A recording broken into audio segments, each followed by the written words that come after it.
Hello student, I am विकास कुमार और आज मैं ओपन चैनल फ्लो का भाई 5th पार्ट लेके आया हूँ आपके लिए। ठीक है, तो पिछले लेक्चर में हमने कहाँ तक कवर कर लिया था? प्रेशर डिस्ट्रीब्यूशन तक कवर कर लिया था। ठीक है, प्रेशर डिस्ट्रीब्यूशन। चलो मैं आपको दोबारा से डिक्टेट कर देता हूँ क्या होता है। तो प्रेशर डिस्ट्रीब्यूशन तक कवर कर लिया था। ठीक है, तो पहला पॉइंट क्या था कि जब चैनल का बेड स्लोप क्या होता है? स्मॉल होता है। बेड स्लोप क्या होगा? स्मॉल होगा। तब उस केस में प्रेशर का डिस्ट्रीब्यूशन किस टाइप से होगा? मतलब देखो, चैनल का बेड, ये क्या है? चैनल का बेड माना ये एंगल है ना, ये जो थीटा है, ये थीटा क्या है? स्मॉल है। ठीक है, तो इस केस में प्रेशर का डिस्ट्रीब्यूशन कैसा होगा? माना ये वाली हाइट कितनी होगी भाई? तुम्हारी एच होगी। तो मैं इस पॉइंट ए पॉइंट पे क्या निकालना चाह रहा? प्रेशर निकालना चाह रहा। तो प्रेशर कितना हो जाएगा? पी अपॉन गामा बराबर एच। तो पी बराबर क्या हो जाएगा? Gamma into H. Hydrostatic pressure जैसा ही होगा, जहाँ पे गामा क्या होती है? Weight density of the fluid जो इसमें चैनल में बह रहा है। एच क्या होती है? हाइट। ये हो गया। दूसरा पॉइंट क्या था कि जब चैनल का बेड का स्लोप क्या होता है? हाई होता है। ठीक है, जब चैनल के बेड का स्लोप क्या होता है? हाई होता है। मतलब इस टाइप से ये क्या हो गया? बेड हो गया, ये थीटा एंगल हो गया।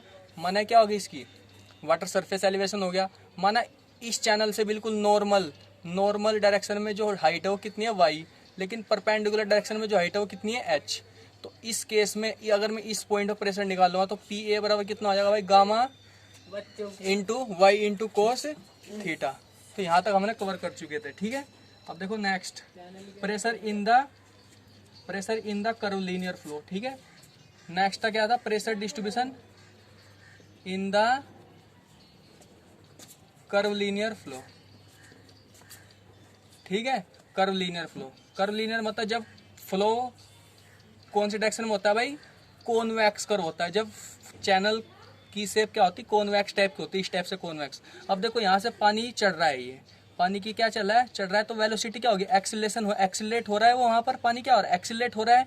और मुझे प्रेशर इस पॉइंट पर निकालना है। पॉइंट पर माना हाइट कितनी है? एच। अब देखो यहाँ से क्या जा रहा है? पानी फिर जा रहा है ग्रेविटी के कारण, फिर भी मतलब ग्रेविटी क्या हो रही है? ये हो रही है।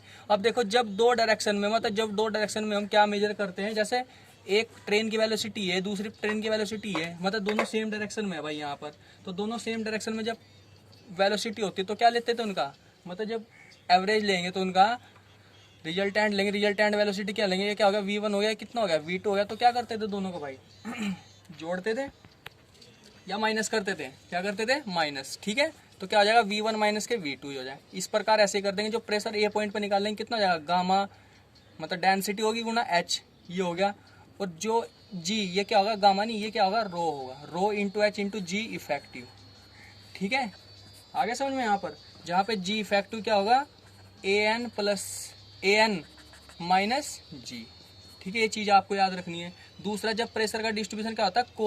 कॉनकेव टाइप में होता है। मतलब चैनल की शेप क्या होती है? कॉनकेव टाइप की होती है। देखो कॉनकेव टाइप की होगी। अब देखो यहाँ पे क्या हो रहा है? पानी क्या हो रहा है? एक्सीलरेट हो रहा है, मतलब नीचे जा रहा है। ये मतलब ग्रेविटी के कारण जा रहा है। ठीक है, ये किसके कारण जा रहा है? यहाँ पर पानी ग्रेविटी के कारण जा रहा है। और फिर यहाँ पे क्या हो रहा है? पानी ये क्या हो रहा है? ऊपर की ओर चढ़ रहा है यहाँ से। तो ये क्या हो गया? जी हो गया। ये क्या हो गया? नहीं, ये ए एन हो गया यहाँ से। ये क्या हो गया? जी हो गया। तो यहाँ से इस पॉइंट पे मुझे प्रेशर निकालना। ए पॉइंट पे माने हाइट कितनी है? एच। तो पी ए पॉइंट पे प्रेशर कितना हो जाएगा? रो इंटू एच इंटू जी इफेक्टिव। अब देखो दोनों ग्रेविटी मतलब एक्सेलेशन के साइन दोनों क्या हो गए? अलग अलग हो गया। तो जिनका रिजल्टेंट निकलेगा जी इफेक्टिव का, क्या लेंगे? जोड़ देंगे दोनों को, ए एन प्लस के एच। ठीक है, क्योंकि यहाँ से ग्रेविटी के कारण आ रहा है। ग्रेविटी मतलब ज्यादा हो रही, यहाँ पे एक्सीलेट हो रहा है, मतलब ज्यादा फोर्स लगने की जरूरत है पानी चढ़ने के ऊपर। तो इसलिए क्या लिया? पॉजिटिव ले लिया दोनों को। तो ये क्या हो जाएगा? प्रेशर डिस्ट्रीब्यूशन हो जाएगा यहाँ पर। ठीक है, यहाँ तक कवर आ गया था। अब देखो नेक्स्ट टॉपिक क्या हो जाएगी? ओपन चैनल फ्लो में कंटिन्यूटी इक्वेशन। कंटिन्यूटी इक्वेशन किसमें? ओपन चैनल फ्लो में। तो भाई हमें पता है कि जो कंटिन्यूटी जो इक्वेशन होती है ना, क्या होती है? मास कंजर्वेशन होती है। ठीक है, किस पे बेस होती है? मास कंजर्वेशन प्रिंसिपल पे बेस होती है। मास कंजर्वेशन सिद्धांत पर बेस्ड होती है। ठीक है, माना ये क्या है? मेरे पास क्या है? ये कोई चैनल है। ठीक है, क्या हो गया? चैनल का बेड हो गया। माना ये सेक्शन कौन सा हो गया? 1 1 हो गया। ये दूसरा सेक्शन हो गया, कौन सा हो गया? 2 2 हो गया।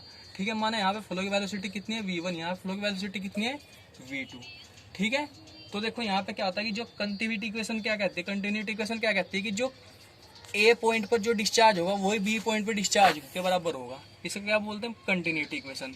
तो मुझे पता है कि डिस्चार्ज बराबर क्या होता है? क्यू बराबर ए इंटू वी। तो ए पॉइंट पर एरिया मल्टीप्लाई ए पॉइंट नहीं, 1 पॉइंट पर वेलोसिटी बराबर किसके होगी? A2 बराबर A2 इंटू V2 के। तो ये क्या होती है? कंटिन्यूटी इक्वेशन होती है।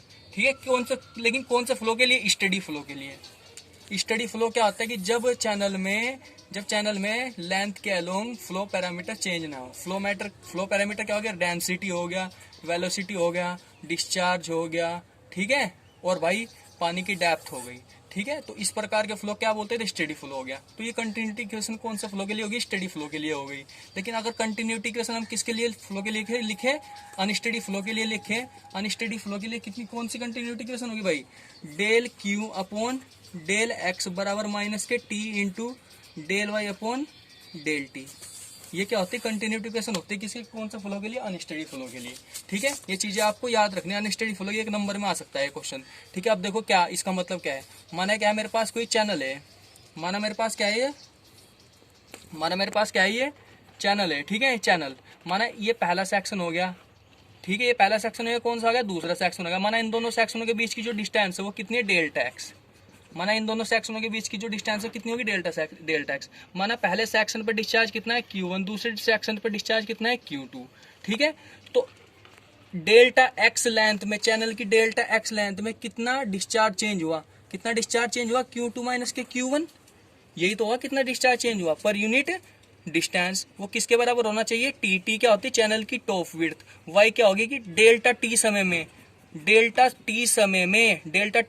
वाटर सरफेस एलिवेशन में कितना चेंज हुआ। माना देखो पहले पानी की डेप्थ कितनी है, y1, दूसरे एंड पर पानी मतलब डेल्टा टी समय में पानी की हाइट कितनी होगी, डेल्टा 2 नहीं y2।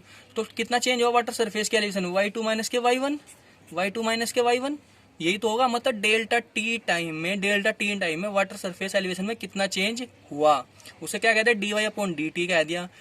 डेल्टा एक्स डिस्टेंस में डिस्चार्ज में कितना चेंज हुआ, कितना क्या कह दिया, del Q upon del X कह दिया, ठीक है। तो इस प्रकार की इक्वेशन को क्या बोलते हैं, कंटिन्यूटी इक्वेशन बोलते हैं। किस केस में बोलेंगे, अनस्टडी फ्लो के केस में बोलेंगे, ठीक है।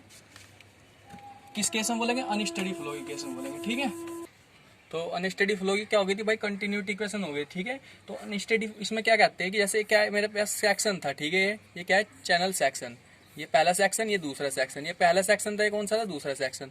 तो मैं क्या अज्यूम करता हूँ कि ये कंट्रोल सेक्शन है भाई, ये क्या हो गया, कंट्रोल सेक्शन। तो अनस्टडी फ्लो में कंटिन्यूटी इक्वेशन क्या शो करते हैं कि इस कंट्रोल सेक्शन में डिस्चार्ज, जो नेट डिस्चार्ज होता है वो किसके इक्वल होना चाहिए, जो नेट डिस्चार्ज होता है वो किसके इक्वल होना चाहिए कि जितना कंट्रोल वॉल्यूम, ये क्या है, कंट्रोल वॉल्यूम में कितना पानी कम हुआ उसके बराबर होना चाहिए, ठीक है। समझिए, नेट डिस्चार्ज किसके बराबर होना चाहिए, जो स्टोरेज में जो डिप्लीशन हुआ उसके इक्वल होना चाहिए, ठीक है।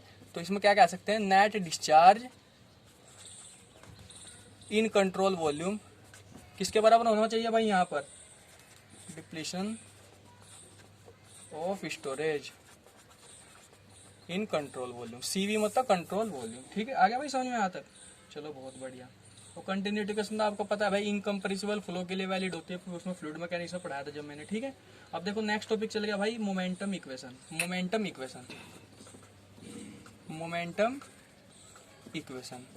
इन ओपन चैनल फ्लो, ठीक है। तो मोमेंट क्या होता है, मोमेंटम इक्वेशन, मोमेंटम मतलब संवेग, ठीक है। मोमेंटम तो पता है आपको क्या होता है, एक वेक्टर क्वांटिटी होती है भाई, ये क्या होती है, वेक्टर क्वांटिटी होती है जो न्यूटन सेकंड लॉ पे बेस्ड होती है। तो देख मुझे पता है कि मैं फिजिक्स में पढ़ा था मोमेंट क्या होता था, नहीं मोमेंटम क्या होता था, मोमेंटम में संवेग बराबर क्या होता था, P बराबर mv, यही तो होता था। तो P बराबर m इंटू V क्या होता है, वेलोसिटी। तो मुझे पता है कि त्वरण को किससे डिनोट करते हैं, A से। तो A बराबर क्या होता था, V अपॉन T। तो V बराबर क्या हो जाएगा, A इंटू टी नहीं हो जाएगा भाई यहाँ। तो V की जगह यहाँ क्या लिख दोगे, A इंटू टी। तो P अपॉन टी हो जाएगा, क्या हो जाएगा, M इंटू ए। को क्या लिख सकते हैं हम, फोर्स नहीं लिख सकते। और P अपॉन टी को क्या लिख सकते हैं, मोमेंटम फ्लक्स, कैपिटल M से डिनोट कर देंगे P अपॉन टी को। मतलब संवेग पर यूनिट टाइम को क्या बोलते हैं, मोमेंटम फ्लक्स, क्या बोलते हैं उसको, मोमेंटम फ्लक्स बोलते हैं भाई इसको।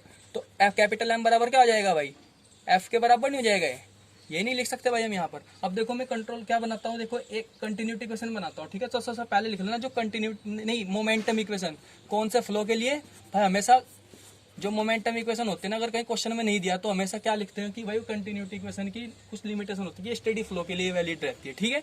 अब देखो मेरे पास क्या है, एक चैनल है, ये क्या हो गया, चैनल का बेड हो गया, ठीक है। माना चैनल का bed theta degree theta slope पे क्या है, झुका हुआ है, ठीक है। माना क्या हो गया, पहला सेक्शन हो गया चैनल का, ये क्या हो गया, पहला सेक्शन हो गया। ये कौन सा सेक्शन हो गया, ये दूसरा सेक्शन हो गया। माना पहले सेक्शन पर पानी की हाइट कितनी है y1, दूसरे पे कितनी है y2।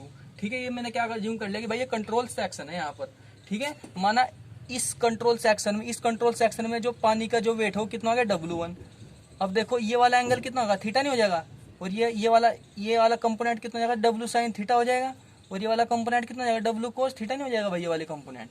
ठीक है, आगे यहाँ तक समझ में। माना पानी और तथा चैनल के बेड के बीच में जो फ्रिक्शन फोर्स लग रहा है ये क्या हो गया, कैपिटल F स्मॉल f हो गया। ठीक है, आगे यहाँ तक समझ में। माना इस पॉइंट पर पानी के द्वारा जो प्रेशर है वो कितना है, P1। इस पॉइंट पर, इस वाले सेक्शन पर पानी के द्वारा प्रेशर कितना, M2। अब देखो कंट्रोल सेक्शन में हम क्या लिखेंगे, मोमेंटम इक्वेशन लिखेंगे। तो देखो मोमेंटम मतलब change in momentum flux between the two section. तो कितना जाएगा, M2 माइनस के M1। वो किसके बराबर है, फोर्स के बराबर नहीं होगा। तो फोर्स माना दूसरे पहले सेक्शन पे फोर्स कितना है वहां पर, P1 हो गया। दूसरे पे सेक्शन पे कितना फोर्स है, माइनस के P2, क्योंकि साइन चेंज अलग है उनके। ठीक है, प्लस ये देखो P1 की डायरेक्शन में, इस डायरेक्शन में तो कितना आएगा, W sin थीटा हो जाएगा मेरे भाई यहाँ। ये इस डायरेक्शन में तो क्या हो जाएगा, कैपिटल F माइनस है। तो ये क्या हो जाएगी, मोमेंटम इक्वेशन हो जाएगी। आगे भाई यहाँ तक समझ में। और जहाँ पर ये मोमेंटम तो आपको पता ही है, M को क्या लिख सकते हैं भाई हम यहाँ पर, वहाँ मैंने क्या बताया था, मोमेंटम फ्लक्स क्या होता है, फोर्स के बराबर होता था। फोर्स मतलब M इंटू ए के बराबर होता था। मास मतलब देखो डेंसिटी बराबर क्या होता है, रो बराबर क्या होता है, मास अपॉन वॉल्यूम, यही तो होता था। तो इसे क्या लिख सकते थे भाई, रो इंटू वॉल्यूम गुणा ए। तो रो इंटू वॉल्यूम गुणा ए को क्या लिख सकते थे, वेलोसिटी बटे टी नहीं लिख सकते भाई इसे। और v अपॉन टी वॉल्यूम बटे टाइम को क्या लिख सकते हैं, डिस्चार्ज नहीं लिख सकते। तो इसे क्या लिख सकते हैं, rho into Q into velocity. तो दूसरे सेक्शन पे कितना जाएगा, रो इंटू चलो क्यू, मतलब पहले यही मान लो कि चलो भाई सेम है। ये कितना जाएगा, v2 माइनस ये कितना जाएगा, rho into Q into v1 बराबर किसके बराबर हो जाएगा, P1 मतलब प्रेशर क्या लिखता है, hydrostatic pressure, gamma into A1 into Y1 बार माइनस के gamma into A2 into Y2 बार प्लस के W साइन थीटा माइनस के F इंटू F। तो भाई ये इक्वेशन हो जाएगी भाई हमारी मोमेंटम की इक्वेशन। ठीक है, आगे समझ में। और स्टेडी फ्लो के लिए वैलिड रहेगी। ये बात आपकी समझ में आ गई, चलो बढ़िया। अब नेक्स्ट टॉपिक हो गया, देखो भाई हमारे पास स्पेसिफिक फोर्स। नेक्स्ट कौन सा टॉपिक होगा हमारे पास इसके लिए, स्पेसिफिक फोर्स। ये भाई सबसे इम्पोर्टेंट है, ध्यान रखना, स्पेसिफिक फोर्स। तो स्पेसिफिक फोर्स क्या होता है, pressure force plus momentum flux. Pressure force तथा momentum flux per unit weight of fluid. वो पानी का भी हो सकता है, किसी का भी हो सकता है। इसे क्या बोलते हैं, स्पेसिफिक फोर्स बोलते हैं भाई। आगे समझ में, इसको क्या बोलते हैं, स्पेसिफिक फोर्स। यहाँ पे क्या होता है, पी पर प्रेशर हो गया। ठीक है, प्रेशर फोर्स, हम क्या होगा, मोमेंटम फ्लक्स बटे गामा क्या होता है, यूनिट वेट। ठीक है, इसे क्या बोलते हैं, स्पेसिफिक फोर्स। ठीक है, तो इसमें हमें ज़्यादा डीप में जाने की जरूरत नहीं है भाई इसमें। ठीक है, ज़्यादा डीप में जाने की जरूरत नहीं है। अब देखो जब चैनल हमारा क्या होता है, फ्रिक्शन लेस होता है। ठीक है, जब हमारा चैनल क्या होता है, फ्रिक्शन लेस होता है और हॉरिजॉन्टल होता है, तब उस केस में P1 प्लस के M1 बराबर P2 प्लस के M2 बटे गामा। ये क्या होता है, स्पेसिफिक फोर्स के बराबर होता है। ठीक है, तो थैंक यू गाइज। अगले लेक्चर में मैं इससे आगे कवर करूँगा। ठीक है, ओके, थैंक यू।